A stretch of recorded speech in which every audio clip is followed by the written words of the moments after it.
Hello students, this is the fourth lecture of national income accounting. Okay, जहाँ तक मुझे याद है अपने 3 सम बाकी रह गए थे लास्ट लेक्चर के अंदर में, और कुछ थ्योरी कॉन्सेप्ट्स बाकी हैं which I think is like very very normal to understand. इतना मुश्किल तो नहीं है, लेकिन तुमको पढ़ना पड़ेगा बिकॉज वो थियोरी में तुमसे पूछ सकते हैं.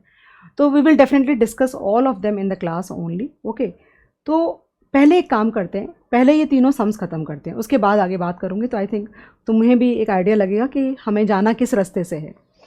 ओके, क्वेश्चन नंबर 2, 3 एंड 4 बाकी है ना. Okay, net national product at market price, उसके पहले क्वेश्चन पढ़ना पड़ेगा. From the following data estimate national income and personal income. Okay, ठीक है.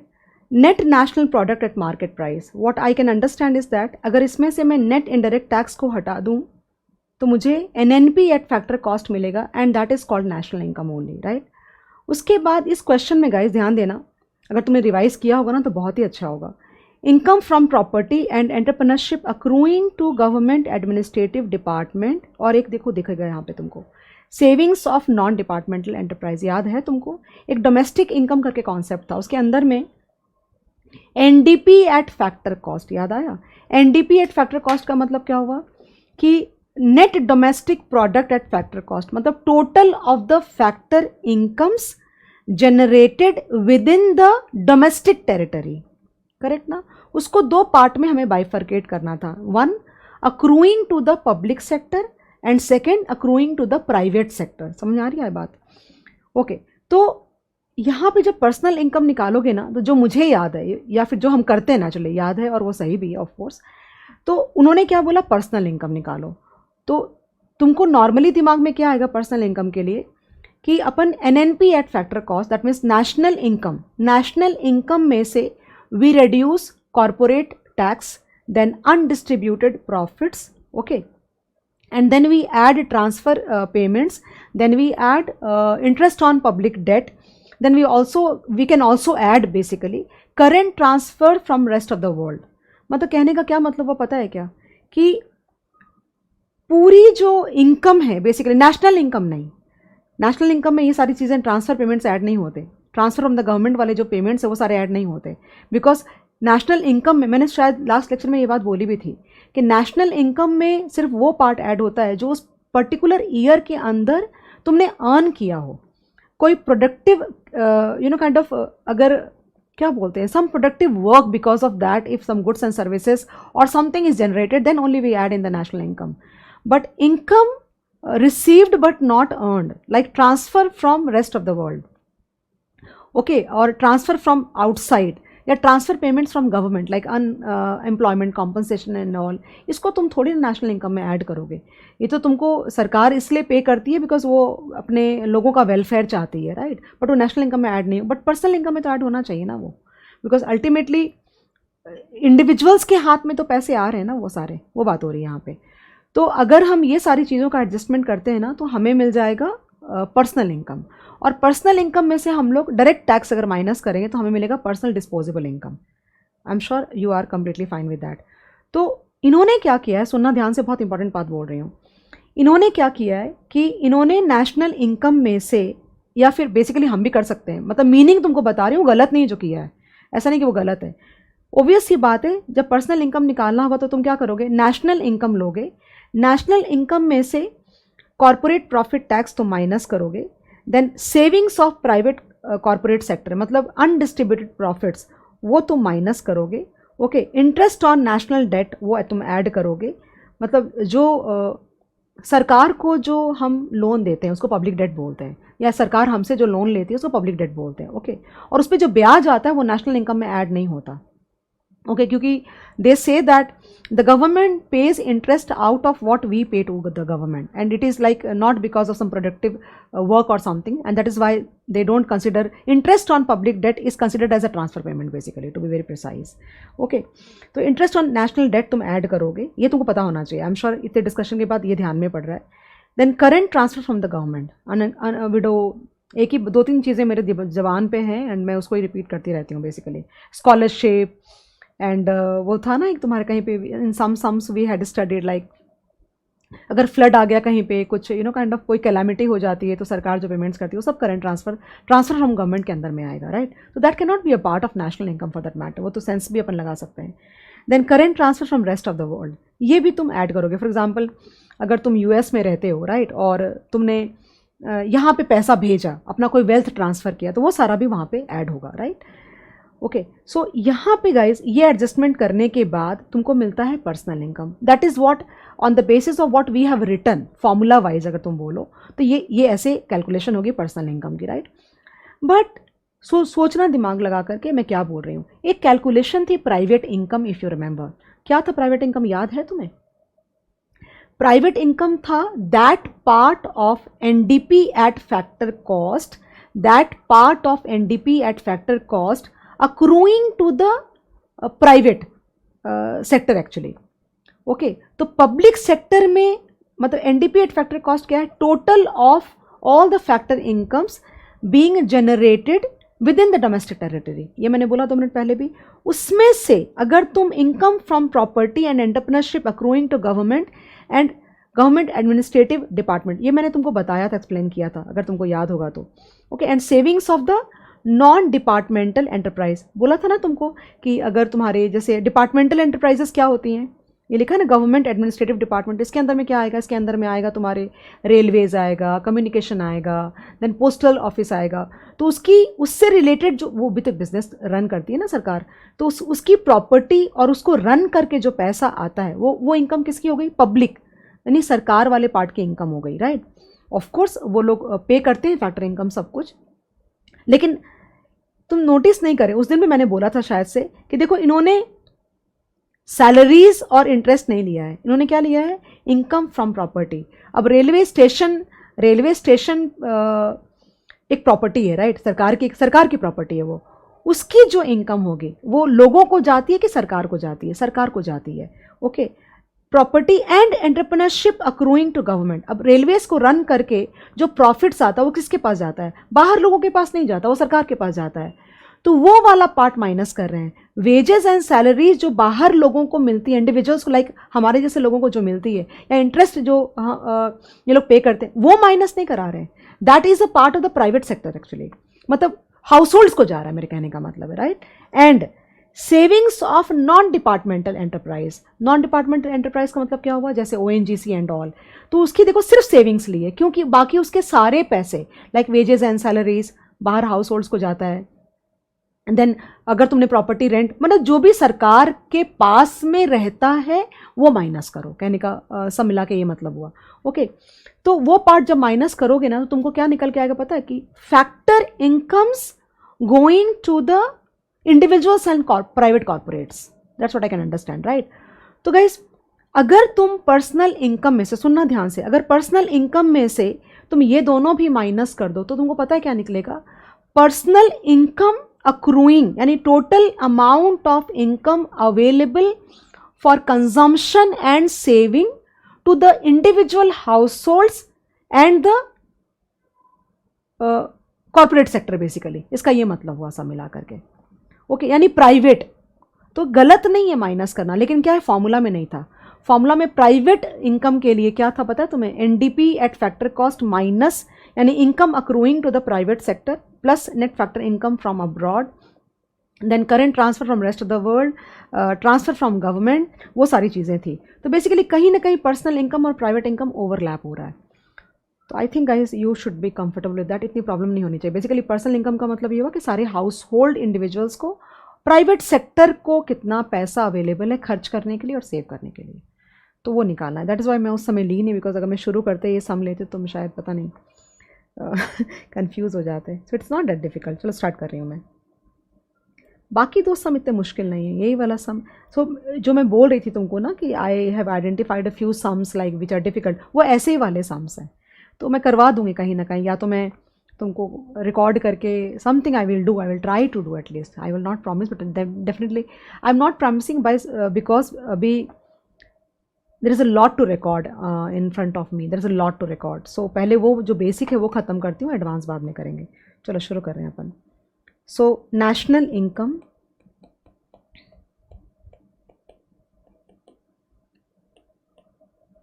Okay, so national income will be net national product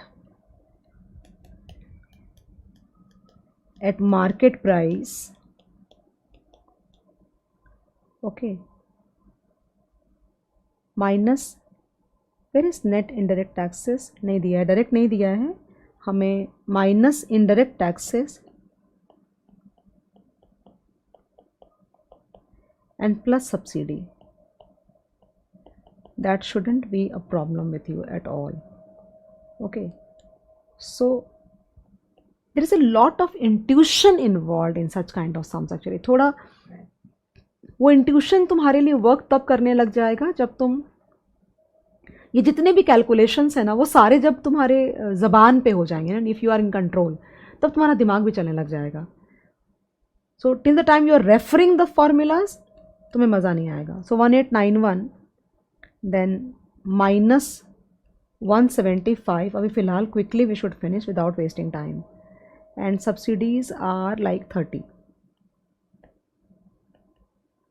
So 1891 minus 175, okay, and plus 30 will give you 1746. I think that should be correct. Rupees in crores hai. So rupees 1746 CR.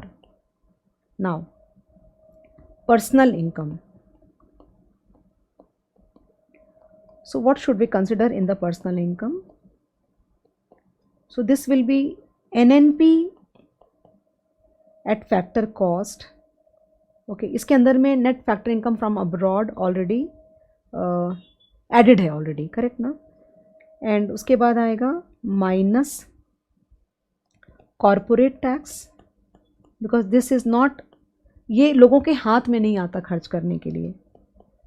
Corporate tax, then minus savings, जो language लिखी है वही जा रही हूँ, savings of corporates. Okay, then plus interest on public debt, then plus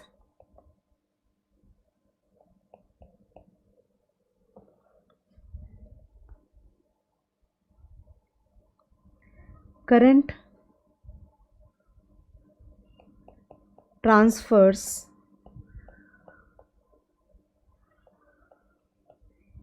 from government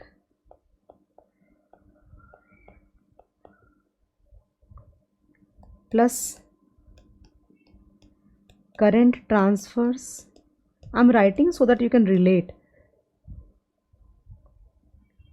From, can I write rest of world? Okay, so I think these three things are taken care of. And we can also like, okay, अब इसमें ना minus ये actually हम ये minus ये निकालते, personal income इस तरह से निकालते हैं, बट अगर दिया हुआ है तो हम लेंगे.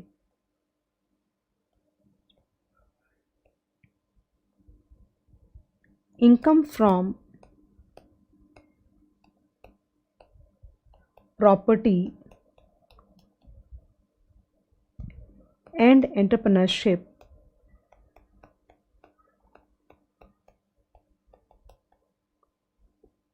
God accruing to government administrative departments. Basically income accruing to public sector हमें माइनस करना है. Savings of non departmental enterprise of government. Okay, so this is how we will calculate. So can we quickly go ahead and write down personal income will be equal to 1746, okay, minus 25 minus 25, okay, plus 15 plus 35 plus 20 and minus 45 minus 10. So 1746 minus 25, again minus 25, plus 15 plus 35 plus 20 minus 45 and minus 10 gives me 17. Maybe I can take rupees 1711, rupees 1711 CR. तो मुझे लगता नहीं है कि तुम लोगों को कोई भी I have tried my level best explain you guys, I have tried my level best. थोड़े से और इस बिकॉज अब इस कैटेगरी के सम्स नहीं है, एक ही सम था, just we had only one sum. So if we do a few more sums of such kind I think you will be more in control. तो हैं सम्स मेरे पास में, but I need to have some like थोड़ा time मिले ना तो करा दूँ मैं. Now question number 3 guys.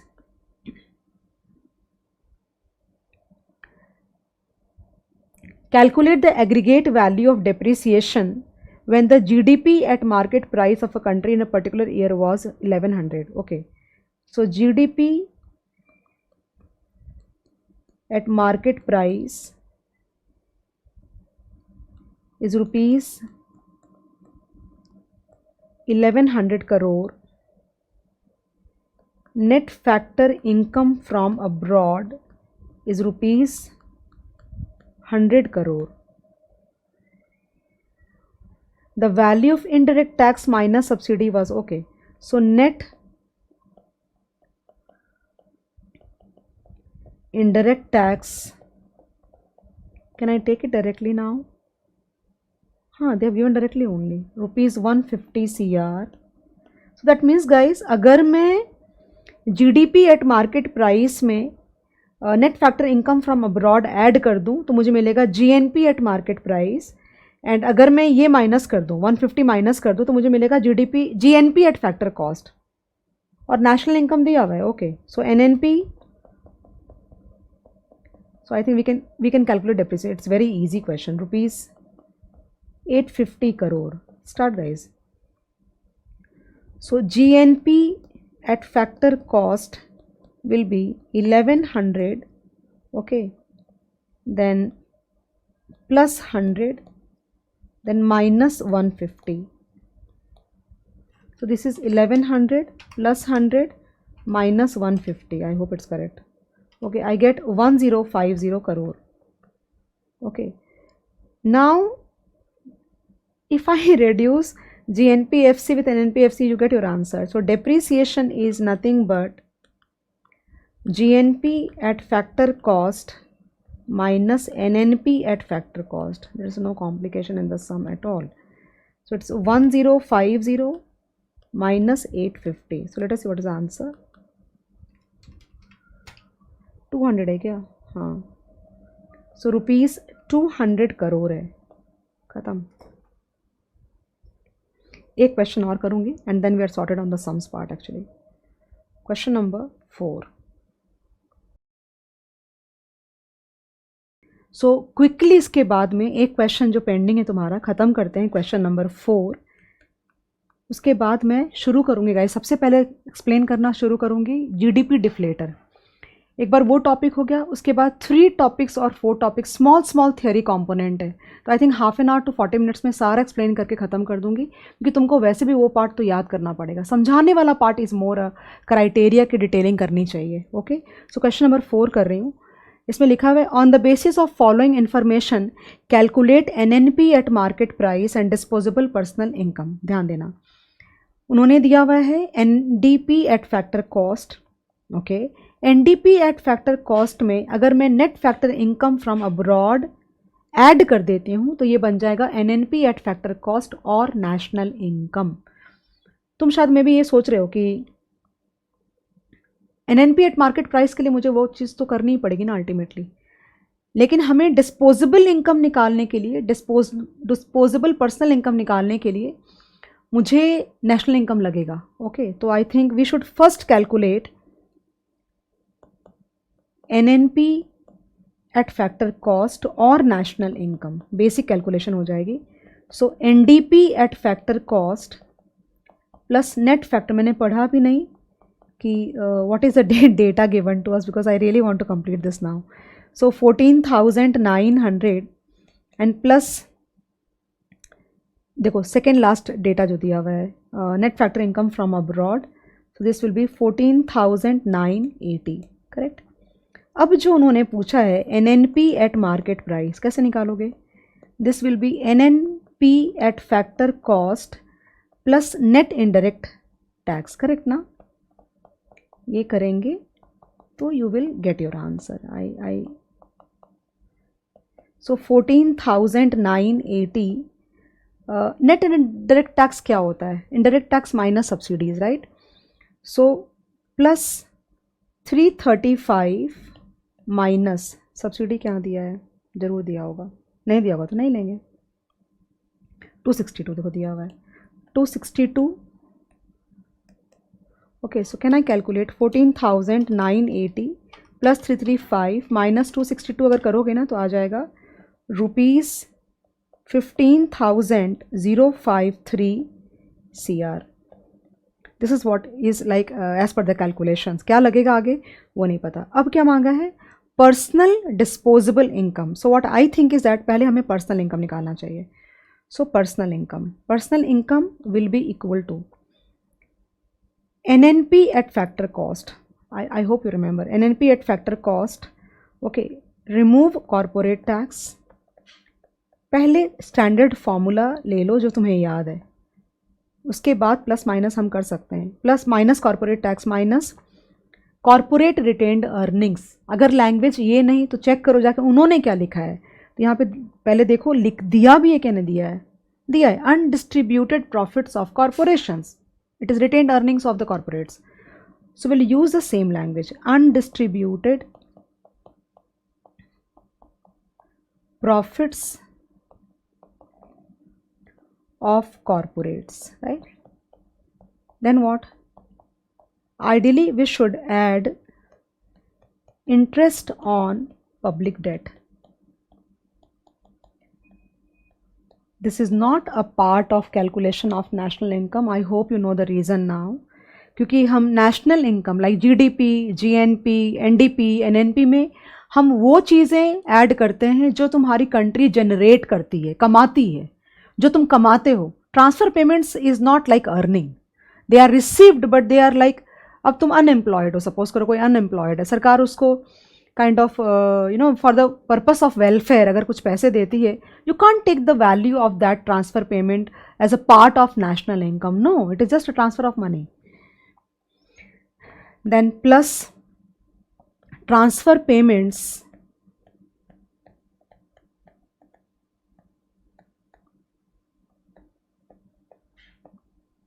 From government, then current transfer from rest of world. And now we see कुछ और दिया है क्या? देखो यहाँ पे they have given interest on public debt दिया हुआ है, ट्रांसफर पेमेंट बाय गवर्नमेंट. ये डेटा तुमको बहुत अच्छी से आइडेंटिफाई हो जाएगा. Net private donation from abroad. Okay, so this will be taken as a part of current transfer from the rest of the world, right? Then I think this is sorted. एक item जो मुझे second में दिख रहा है that is income from domestic product accruing to government. समझा क्या? याद है हम domestic, I think question number 2 में भी वही प्रॉब्लम आ रही थी. Domestic income NDP at factor cost को मैंने 2 पार्ट में डिवाइड किया था, public and private. Okay, so I think wherever this data is given they are also wanting you to remove that part. मतलब हम ये कैलकुलेट करना चाहते हैं कि भाई एक कंट्री की जो इनकम है, जो नेशनल इनकम है, उसको 2 पार्ट में डिवाइड कर दिया. एक part house holds and corporate यानी प्राइवेट, और एक पार्ट गवर्नमेंट. ओके, तो गवर्नमेंट वाला पार्ट हटा के बात करो ऐसा, तो ऑब्वियस सी बात है ये पार्ट हमें हटाना पड़ेगा. तो will remove this part. Minus income from, वो नहीं था departmental services and non departmental services, that वाला part, from domestic accruing to government. Correct guess. इसके बाद यहाँ डेटा दिया हुआ है डायरेक्ट टैक्स का, वो पर्सनल इनकम में नहीं, पर्सनल इनकम में से जब अपन डायरेक्ट टैक्स हटाएंगे तो you will get personal disposable income. All these things are taken care of. So let's start and quickly finish it off. So I think that was NNP at factor cost is 14,980. So 14,980 then minus 222 minus 105 then plus 170 then plus 60 then plus 30. These things are sorted and minus 150. Okay. So 14,980 minus 222 minus 105 plus 170 plus 60 plus 30 and minus 150 will give me 14,763 crore. 14,763 crore. Okay. Now personal disposable income will be personal income minus direct tax या फिर कोई और payment जो compulsory है from the side of the government. Personal disposable income का मतलब हुआ कि अब मुझे किसी को कुछ नहीं देना इसमें से, आई कैन ईदर कंज्यूम और save. Direct tax. So here rupees 14,763 crore minus 100 and your answer would be rupees 14,663 crore. सही है क्या? हाँ सही है. And we are sorted on the sums guys. Completely revise करो, बहुत अच्छे से कोशिश करिए बहुत डिटेल में तुमको कराने की. आई एम श्योर सब कंट्रोल में है तुम्हारे. अब क्विकली मैं एक काम करती हूँ, मैंने एक शीट बना रखी है जो कि शायद मैं तुम्हारे साथ शेयर करने वाली हूँ.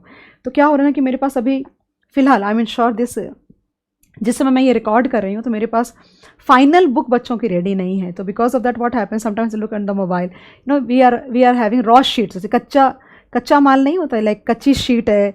तो कुछ नोट्स तुम्हारे मेरे मोबाइल पे हैं, कुछ नोट्स मेरे तुम्हारे इंस्टीट्यूट के मॉड्यूल में हैं, कुछ मैंने डायरी में लिख रखा है. तो I sometimes look here, I sometimes look there, you know to make it proper. But तुम्हें जब मिलेगा तो प्रॉपर एक जगह पे मिलेगा. Don't worry about that. So I think guys this is over.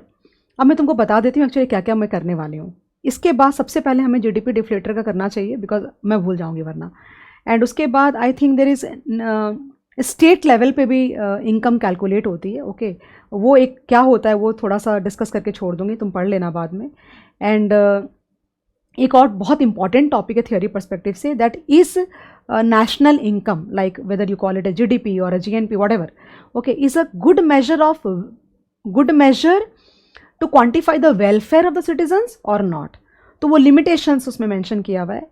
And एक और टॉपिक है जो भी वो भी बहुत इंपॉर्टेंट है, और वो है what are the limitations of measuring. मतलब जब आप नेशनल इनकम कैलकुलेट होती है तो क्या दिक्कतें आती है, वो सारा टॉपिक है. तो ये पॉइंट्स बना के रखे हैं मैंने.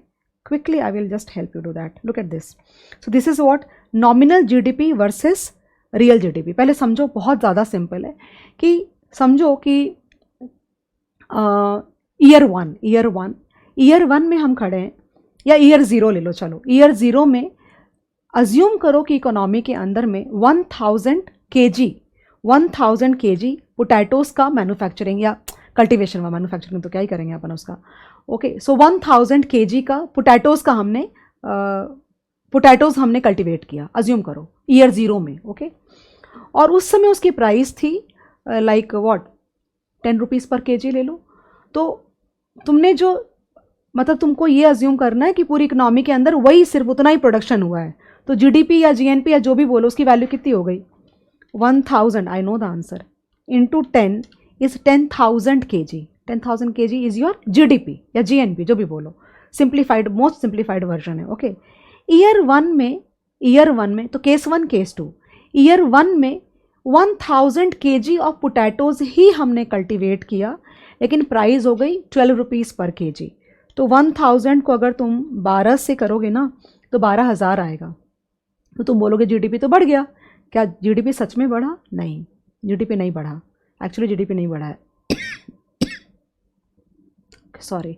सो बेसिकली अगर तुम्हारा GDP GNP जो भी तुम बोल रहे हो, अगर वो 10,000 से 12,000 हो गया, दैट मीन्स 10,000 से 12,000 अगर हो गया from year 0 two year 1, would you say that कि GDP बढ़ गया? नहीं, GDP दो वजह से बढ़ सकता है। नेशनल इनकम बोलो तो शायद अच्छा लगेगा। नेशनल इनकम दो रीज़न से बढ़ सकता है। नंबर वन, तुम्हारी quantity of goods and services बढ़ गए या फिर तुम्हारे प्राइसेस बढ़ गए। तो what is the real growth in GDP would you consider, you know.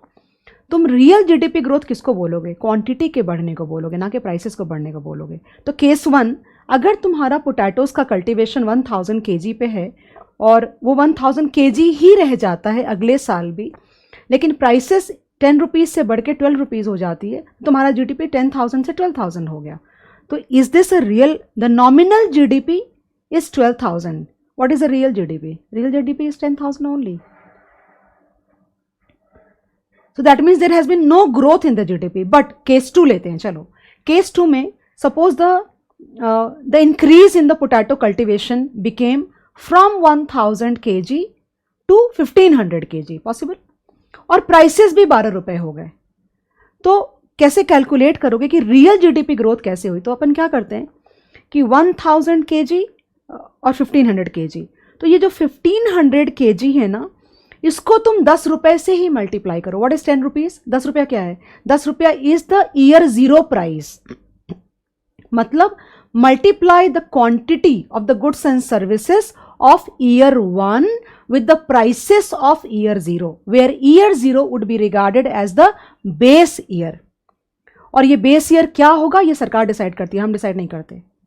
Okay तो उस तरीके से तुमको रियल टर्म्स में पता चलेगा कि सच में जीडीपी ग्रो करा है कि नहीं करा है। फॉर एग्जाम्पल, अगर तुम 1500 kg ऑफ पोटैटोज को 12 रुपीज़ से मल्टीप्लाई नहीं करके 10 रुपीज़ से सपोज मल्टीप्लाई करते हो तो कितना आ जाएगा? I mean we know but still, तो ये आ जाएगा 15,000 रुपीज़ आ गया। तो अब ये रियल ग्रोथ हुई ना। तुम्हारे पिछले साल जीडीपी की वैल्यू थी 10,000 रुपीज़ और इस साल हो गई 15,000 रुपीज़। तो तुम्हारा जीडीपी कितने से बढ़ गया? 50% से बढ़ गया। अगर मैं यही 1500 kg को 12 रुपीज़ से मल्टीप्लाई करती हूँ तो मुझे कितना दिखता है पता है? 18,000 दिखता है। तो is there a real 80% growth? No, the GDP has not grown from 10,000 to 18,000. So 18,000 in year 1 would be called a nominal GDP. इसके अंदर में हमने जो इंक्रीज हुआ है 500 kg पोटैटोज का वो भी कंसिडर किया, और हमने प्राइसेस में जो इंक्रीज हुआ 10 रुपए से 12 रुपया वो भी कंसिडर किया। तो दोनों को जब हमने कंसिडर किया तो ये आंसर आता है 18,000 रुपीज़। तो अगर तुम 18,000 rupees that is nominal GDP को पिछले साल के 10,000 के जीडीपी से कंपेयर करोगे तो तुमको लगेगा जीडीपी 80% से ग्रो कर गया। बट क्या सच में 80% से ग्रो किया है? नहीं। Real GDP growth is only 50%। The remaining 30% is because of inflation. This is what is all about, the story is all about. अभी मैंने तुमको सिर्फ समझाया है, एक एग्जाम्पल लूंगी, सारा कुछ समझा के काम खत्म कर दूंगे। And it is really easy, notes में तुमको दिखेगा, सारा मैंने लिखा हुआ है। कैसे कैलकुलेट करना है? GDP deflator. जीडीपी डिफ्लेटर कैसे कंप्यूट करते हैं? For example, nominal GDP of this year क्या था? 18,000। जब नॉमिनल जीडीपी कैलकुलेट करोगे तो ईयर 1 में जो goods and services quantity wise produce हुए, कितना प्रोड्यूस हुआ? 1500 kg in our example, with the prices prevalent in year 1 कितना? 10 की 12, तो कितना आंसर आया? 18,000 आया, राइट। और सेम 1500 kg 1500 kg को बेस ईयर के प्राइस से मल्टीप्लाई करके जीडीपी निकालो तो कितना आएगा? 18,000 नहीं आएगा, 15,000 आएगा। तो तुम अगर 18,000 जीडीपी को 15,000 से डिवाइड करोगे ना और इंटू 100 करोगे तो तुमको पता चलेगा कि जीडीपी डिफ्लेटर तुम्हारा 120% है बेसिकली। समझ में आ रही है बात? इसका ये मतलब हुआ कि तुम्हारी कंट्री के अंदर में एक साल में इन्फ्लेशन 20% से बढ़ गया। तुम वैसे नहीं निकाल सकते थे। पिछले साल प्राइस 10 रुपये थी, इस साल प्राइस 12 रुपये हो गई। कितने का ग्रोथ हुआ? 2 रुपीज़ का। 2 रुपीज़ का 10 रुपये से डिवाइड करो, कितना होता है? 20% होता है। तो it is all a lot of common sense, but या कुछ टेक्निकल जार्गन्स हैं, कुछ टेक्निकल वर्ड्स हैं जो तुम्हें ज़रूर पता होने चाहिए। शायद हमें आती सारी चीज़ें हैं, but then we do not know the appropriate technical names and which I need to teach you and inform you, of course yes. So guys, I will just pick up one example and that too from your book only, module only, and सारी चीज़ें समझा देती हूँ इसके अंदर में। मुझे लगता नहीं उसके बाद तुम्हें कोई दिक्कत होनी चाहिए। एज सच शुरू करूँ?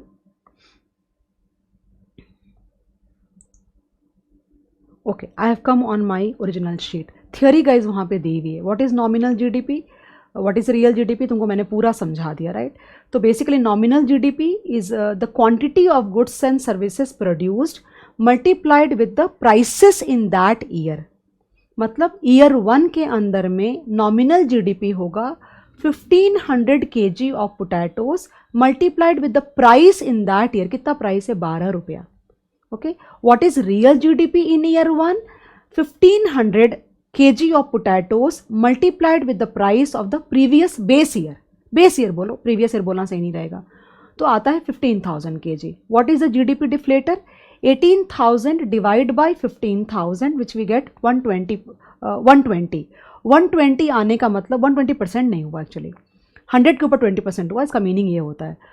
तो 120 1.2 आया बेसिकली। ओके, तो 1.2 बोलो या 120 बोलो, कहने का मतलब हुआ बेस ईयर के मुकाबले इस साल हमारे इन्फ्लेशन 20% है। अब तुमको जिस भी लैंग्वेज में खुद के लिए इंटरप्रेट करना है तुम करो। मैं एक एग्जाम्पल यहाँ पे लिखती हूँ, हेडिंग दे रही हूँ, नॉमिनल जीडीपी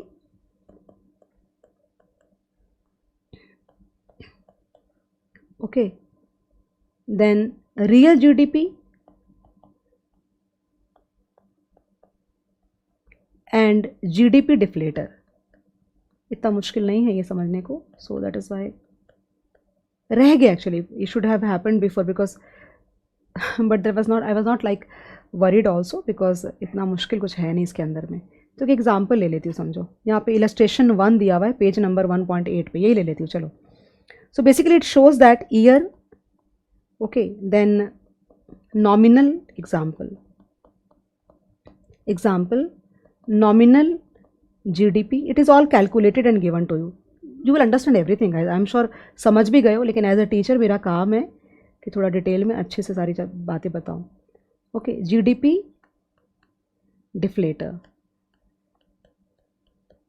ओके, सो ईयर सपोज मैं 1 लेती हूँ ना, I don't call it 2014 it is given, मैं 1 लेती हूँ। चलो, तो नॉमिनल जीडीपी हो गया जब हमने शुरुआत करी, तो ये 500 और ये भी 500 ही होगा, राइट?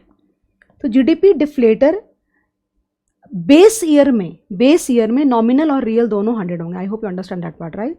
तो ये 100 हो गया तुम्हारा। ओके, समझो कि ईयर 2 में ये दिया हुआ है 800 हो गया, मेरे लिए इतना ही काफ़ी है बस, उससे ज़्यादा मुझको नहीं चाहिए। ओके, तो यहाँ पे गाइस अगर तुम देखोगे ना तो कैसे निकालते हैं जीडीपी डिफ्लेटर, वो तुमको दिखा देती हूँ मैं। So GDP deflator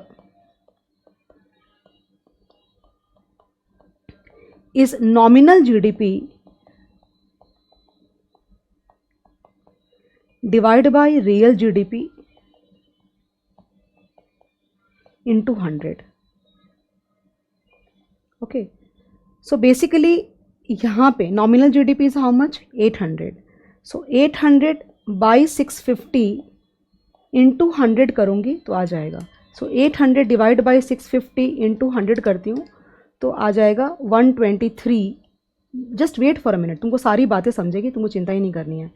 123.08। इसका क्या मतलब हुआ पता है? इसका मतलब ये हुआ कि ईयर 1 के मुकाबले ईयर 2 में इन्फ्लेशन कितना था पता है तुम्हें? 23.08%। ओके, अब सुनना, यहाँ पे नहीं दी हुई ऐसी कोई कैलकुलेशन, मैं करके तुमको दिखा रही हूँ, कल से चलाना तुम अपना ज़रूर से, राइट? 800 माइनस 500 डिवाइड बाई 500 करेंगे and into 100, of course percentage में कन्वर्ट करना है। तो नॉमिनल जीडीपी एक साल में कितना बढ़ा? 60%। Do you get the answer? 60% आया। अब रियल जीडीपी लेते हैं, 650 माइनस 500 डिवाइड बाई 500 इंटू 100 करती हूँ तो मेरे को आता है 30%। तो नॉमिनल जीडीपी की ग्रोथ रेट मेरे को दिख रही है 60% की, जबकि रियल जीडीपी में ग्रोथ दिख रहा है सिर्फ 30% का। यानी कि जो एक्स्ट्रा पार्ट है that is because of inflation, correct? तो I want to know out of 60% how much is inflation and how much is real actually. तो तुम एक काम नहीं कर सकते कि 60%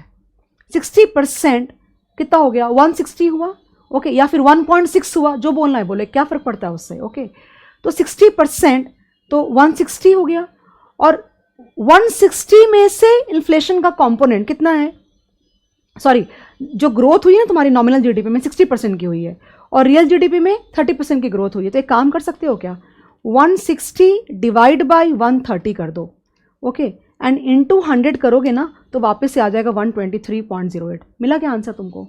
तुमको समझा मैंने क्या किया? बेसिकली मैंने क्या किया कि जो टोटल चेंज हुआ, टोटल चेंज कितना है 60%, कहाँ पे दिखा तुमको ये वाला, टोटल चेंज कितना था 60%, तो 60% डिवाइड बाई 100 जो भी करना है 1.6, because see I had taught you in time value of money also that I don't know whether you have taken only economics or have taken FM and economics both. I don't know, but मैंने time value of money में ऐसा पढ़ाया है, okay तो सी enter में of course.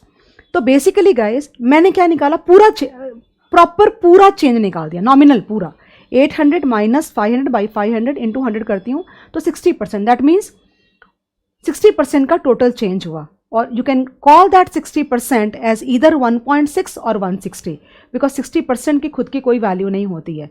60% का मतलब होता है 1 के ऊपर 60%, तो 1 के ऊपर 60% या 100 के ऊपर 60% बोलो, जो भी बोल सकते हो। अगर 100 के ऊपर लगाओगे तो 160 हो जाएगा, अगर 1 के ऊपर लगाओगे तो 1.6 हो जाएगा, right. That is a total change.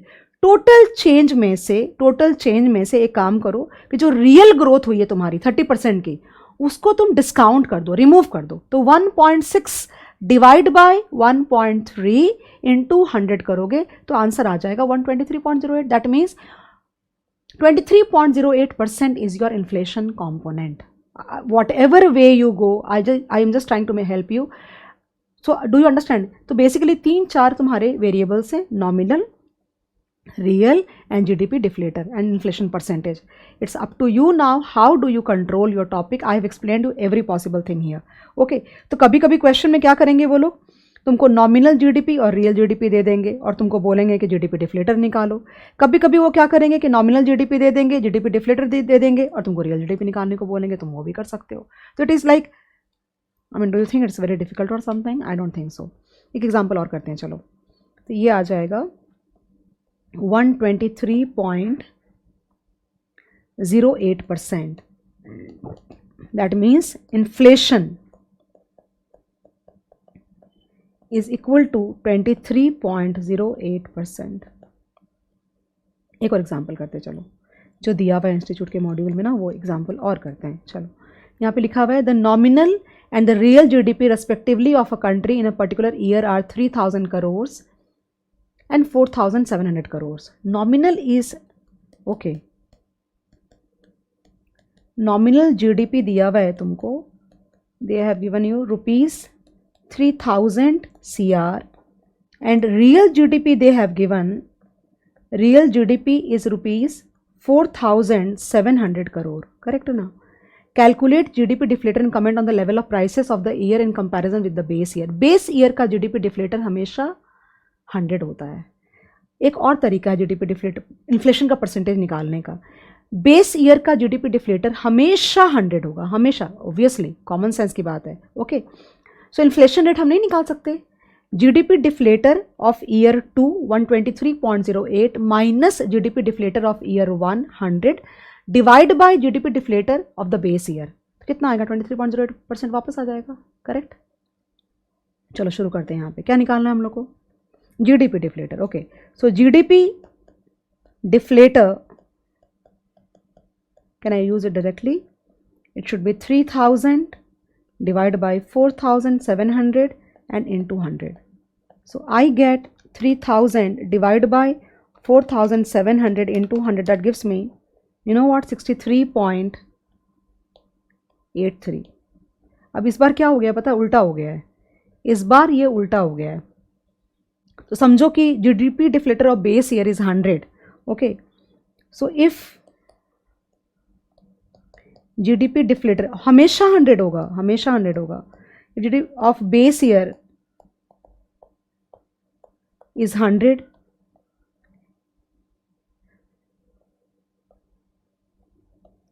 Then inflation percentage will be 63.83 minus 100 by 100 into 100, Okay, so answer would be -100 divided by 100 into 100, that gives me -36.17%. मतलब तुम्हारा इन्फ्लेशन पिछले बेस ईयर के कंपैरिजन में 36.17% से कम हो गया, ऐसा भी हो सकता है. Okay, so I think guys, मुझे नहीं लगता कुछ इतना मुश्किल है. एक एग्जांपल और देखो, लिखा हुआ है find nominal GDP if real GDP is 450 and price index is 120. You can do that, right. अगर तुम्हारा नॉमिनल जीडीपी 450 है, ओके, तो नॉमिनल तुम्हारा 450 है और प्राइस इंडेक्स 120 है, तो तुम क्या करोगे? सबसे पहले तुम 120 को 100 से डिवाइड करोगे और 450 से मल्टीप्लाई कर दोगे, तो आंसर आ जाएगा. So you can just go through this. I think it is completely like sorted topic, इतना कोई मुश्किल नहीं है, तो करके ख़त्म कर देना. आई थिंक ओके, तो we are done with this topic guys. I don't think that there is something else that I should discuss in this. I would quickly want to move on to the next topic. Actually theory वाले हैं सारे, अब कुछ practical नहीं बचा है. So let's go ahead now. So see, this is how I have, like, it is quite a lot of copying from the kind of module only. extra part को हटा दिया मैंने, लेकिन क्या करूँ, ऐसा जब मैं ना नोट्स बनाने जाती हूँ ना, तो क्या होता है, मुझसे होता ही नहीं है कि मैं कम में ख़त्म कर पाऊँगी, ऐसा मुझसे हो ही नहीं पाएगा. Okay, measurement of national income in India, मतलब इंडिया में नेशनल इनकम की मेजरमेंट कौन करता है. थोड़ा बात, वर्ड्स को पिकअप कर लेना, अंडरलाइन कर दूंगी वर्ड्स को, वो वर्ड्स हमारे लिए इंपॉर्टेंट होंगे.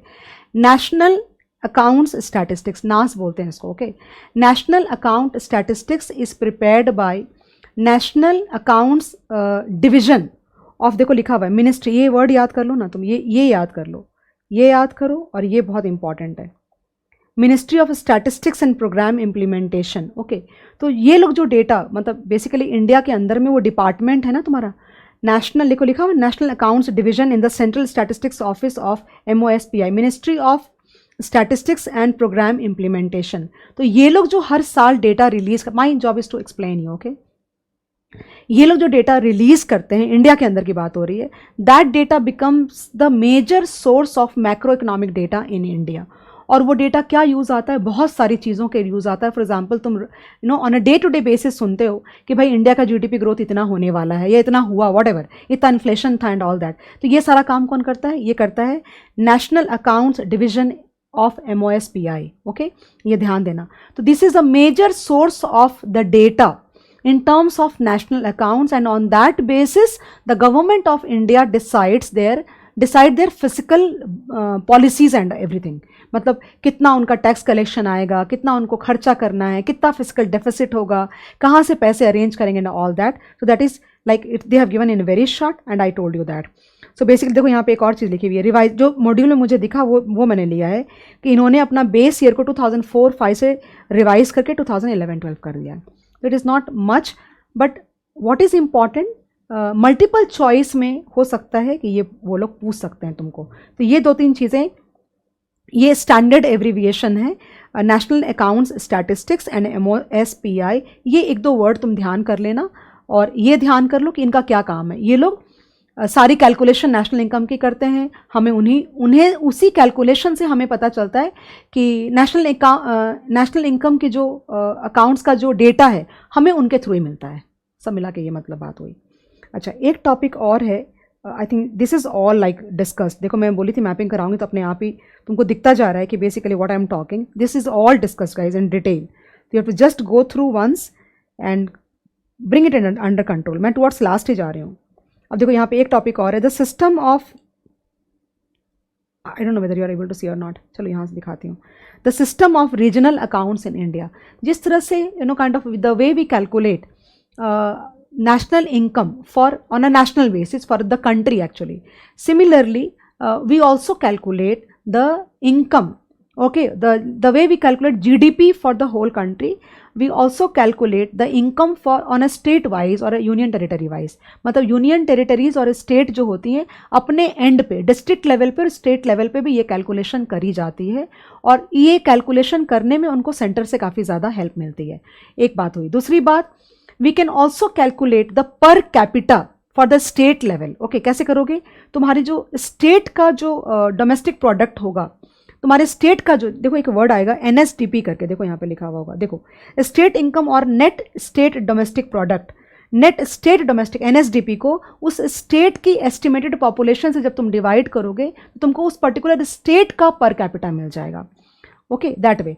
एक और इंपॉर्टेंट बात, एक तो ये बहुत NSDP is a very important point in terms of multiple choice question या थियरी में भी आ सकता है कि भाई रीजनल अकाउंट्स के बारे में बात करो। ओके, मैंने इसलिए पॉइंट्स में डाल दिया। एक और चीज़ है कि बहुत सारे ऐसे सर्विसेज होती हैं जो कि लाइक मल्टीपल स्टेट्स में रन करती है। फॉर एग्जांपल रेलवेज है तुम्हारा, रेलवेज के थ्रू जो इनकम जनरेट होती है वो तुम किसी एक स्टेट को एलोकेट नहीं कर सकते, तो उसको क्या बोलते हैं, supra regional sector of the economy.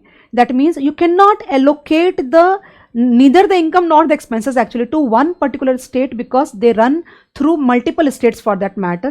So on the basis of some indicator, the contribution of that particular state is calculated for supra regional sector. Okay, तो 2-3 पॉइंट है। Number 1, state level and union territory level पे भी calculation होती है, उसको तुम population से divide करोगे उस स्टेट का, then you will get the per capita for that particular state and supra regional sectors of the economy. ये ध्यान कर लेना, ठीक है। GDP एंड वेलफेयर, ये बहुत इंपॉर्टेंट थियोरी है तुम्हारी, this is a very important theory. So मैं डिस्कस करती हूँ, जो मुझे याद है वो मैं डिस्कस कर देती हूँ, बाकी अपन देख के कर लेंगे, ठीक है। तो कुछ काफ़ी सारी चीज़ें एक्चुअली तुम अपने आप से भी सोच सकते हो। क्या होता है कि हो सकता है कि कई कंट्रीज़ का kind of many countries might have same per capita possible, but is the distribution of GDP और द नेशनल इनकम प्रॉपर, ये बहुत इंपॉर्टेंट है। यानी कि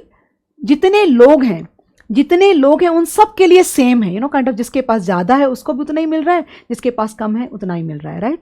तो GDP does not take care of any things, मतलब it does not focus that how should be the distribution of national income among the population of the country. Okay, second, बहुत सारी activities ऐसी, इसमें second होगा ऐसा मुझे नहीं ध्यान है। ओके, जो मुझे याद आ रहा है मैं बोल दे रही हूँ तुमको, फिर अपन मैच कर लेंगे, जो हो गया वो छोड़ देंगे, जो नहीं हुआ वो डिस्कस कर देंगे। Okay, so basically there are some illegal activities like क्या बोलते हैं, या फिर ऐसे वाले जो एक्टिविटीज़ होते हैं जो टैक्स को इवेड करने के लिए करते हैं, लाइक तो illegal activities and the productive activities which are done but they are not reported. मैं टैक्स इवेड वाला बात क्यों करूँ, they are not reported.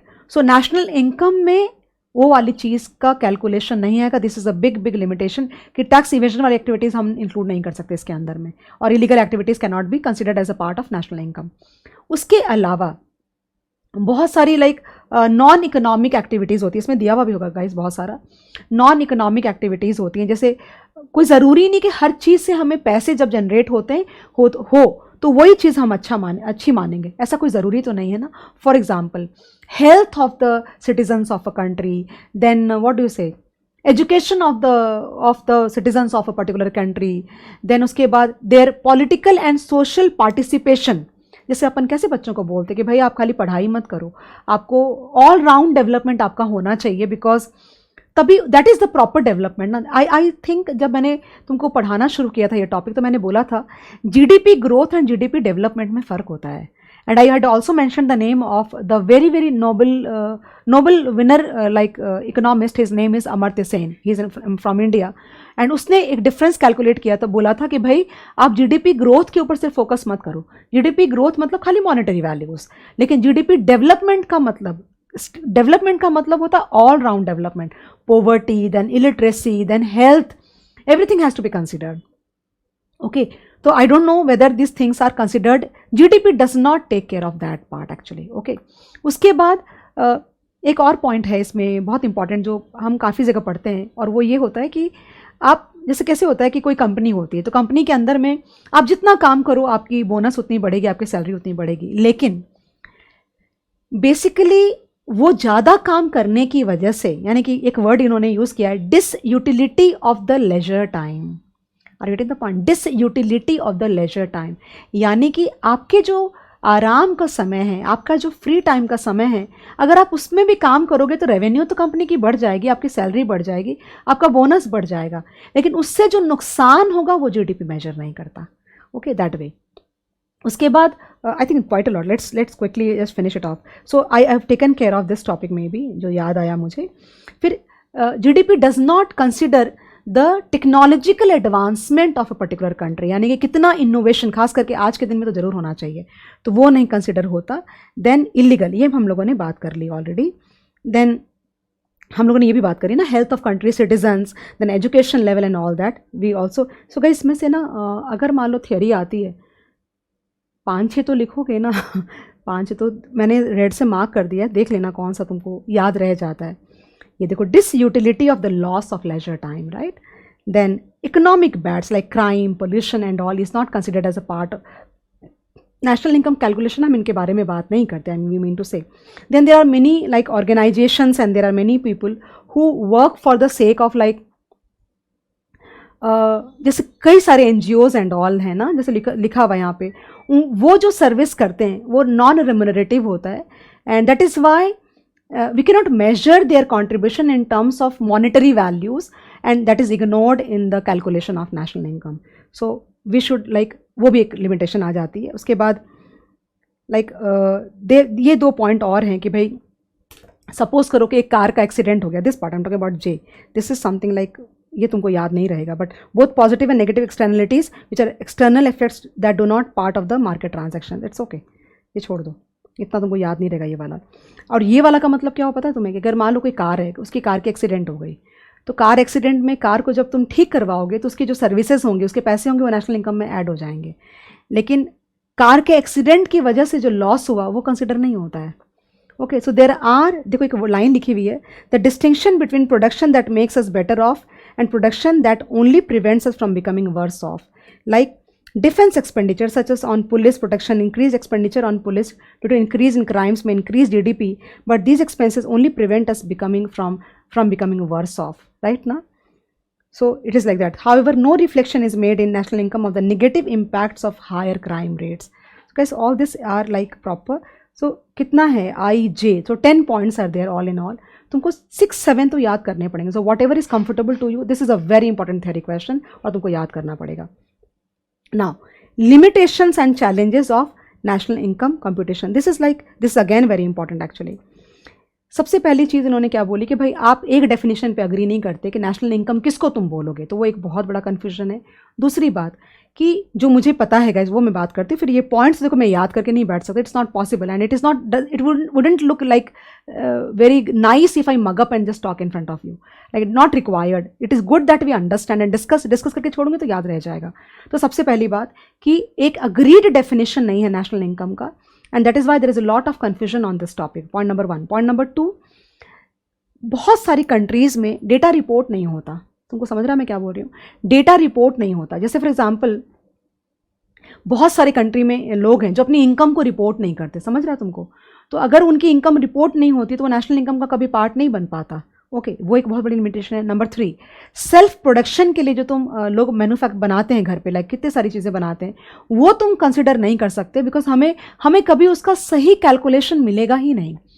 Production done for self consumption का प्रॉपर क्वांटिफाइड मैथमेटिकल वैल्यू हम कभी भी मेजर नहीं कर पाएंगे। ओके, सो उसके बाद there are many like non economic activities जो होती हैं, लाइक आप उसको मेजर नहीं करते, लाइक द जो मदर होती है फॉर एग्जाम्पल, वो घर में कितना काम करते हैं, the household work done by them and so on, you can not measure them and it can not become a part of the national income. Again उसी जगह पे अगर कोई तुम नैनी को रखते हो या गवर्नेंस को रखते हो तो वही वाली सर्विसेज का तुम नेशनल इनकम में ऐड कर देते हो। तो ऐसी सारी बातें इसमें लिखी हुई है। देखो, lack of an agreed definition on national income that we discussed, accurate distinction between final goods and intermediate goods, it is very difficult to create a distinction between what is a final good and what is a intermediate good, that you understand exactly, इतना कोई समझाने वाली बात नहीं। Issue of transfer payments, services of durable goods, मतलब क्या हो गया कि जितने भी तुम्हारे जो ड्यूरेबल गुड्स होते हैं, लाइक टीवी है, फ्रिज है, इनकी जो सर्विसेज के थ्रू जो पैसा जनरेट होता है उसको मेजर करना बहुत मुश्किल होता है, and it is like it can not be a part of national income if they are not properly reported, I mean to से। ओके, सो नाउ ये तुमको याद करना पड़ेगा guys, I can't help too much about this because समझ में तो आ ही रहा कि क्या है, but then you have to remember at least 5-7 points.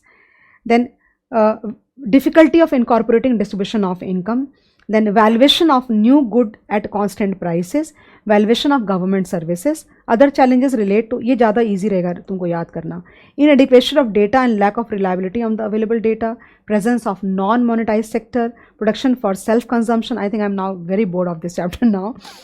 Absence of recording of incomes due to illiteracy and ignorance. ये बात करी अपने लोगों ने, right? We did discuss this, and we did discuss this, then we did discuss and this, and lack of proper occupational classification, that's also not there. And I don't know, इसमें से कितने सारे हैं, ये भी तुम्हारे काफ़ी सारे हैं. Okay this is 1 2 3 4 5 6 7 I mean 10 12 है कम से कम. तो अगर 10 हैं तो 6-7 याद कर लो, अगर 10-15 हैं तो 10 तो याद करना पड़ेगा. But it is easy to remember, मैंने ध्यान नहीं दिया वरना तुरंत याद हो जाएगा ये. और समझाने वाली मुझे कोई चीज़ में नज़र नहीं आई. Okay, so I think you will have to put your, थोड़ा तो तुमको एफर्ट डालना पड़ेगा. I hope guys I have justified with your time. Please revise. I will make sure that all the other chapters are taught in a similar detailed manner, and I'm also trying that if I could prepare some revision lectures wherein I have taken like how many hours I don't know, it is like already हाँ करीब I think कितना 7 hours मुझे लगता है कि हम लोगों ने 7.5 hours इन्वेस्ट किया है. तो मैं आई एम ट्राइंग कि मैं कुछ ऐसा कर पाऊँ जिससे 7.5 hours का अगर टॉपिक है तो मैं 2 घंटे में शायद रिवाइज़ करा पाऊँ, या तो बहुत इजी हो जाएगा. तो सारे चैप्टर्स में अगर हमें 50-60 घंटे लगने वाले हैं सपोज, तो if I could revise the whole of the portion of economics in 10-15 hours में भी, then I think that would be great on my great, मतलब I am not great, I'm not saying that. That would be a major achievement on our part, and I think it will be like very, very comfortable for the students, especially who are our students, because they would know the language which I've used in the regular batch, and I'll try my level best. Thank you so much. So let's meet in the second chapter, or maybe chapter number 1, unit number 2. Okay, so just quickly finish off this, and then so that we can move on to the next one. Thank you.